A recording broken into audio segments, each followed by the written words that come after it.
প্রিয় দর্শক, আজকে আমরা সোহাগ নামটি সম্পর্কে জানব। তাহলে চলুন কথা না বাড়িয়ে ভিডিওটি শুরু করি। সোহাগ নামটি কি ইসলামিক নাম? না, সোহাগ নামটি ইসলামিক নাম নয়, এটি বাংলা নাম এবং সাধারণত প্রেম, ভালোবাসা বা স্নেহের প্রতীক হিসেবে ব্যবহৃত হয়। 2. সোহাগ নামের বাংলা অর্থ কী?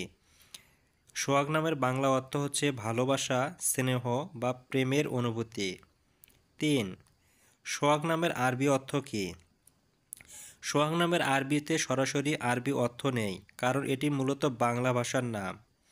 4. সোহাগ নামের রাশি কী? সোহাগ নামের রাশি সাধারণত কন্যা রাশি, মিথুন রাশি বা মেঘ রাশি হতে পারে, তবে এটি জন্ম তারিখের উপর নির্ভর করে।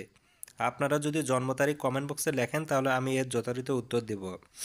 5. সোহাগ নামটি কোথা থেকে উৎপত্তি? সোহাগ নামটি বাংলা ভাষা থেকে উৎপত্তি, যা স্নেহ, ভালোবাসা বা শীতল অনুভূতির প্রতীক হিসেবে ব্যবহৃত হয়ে থাকে।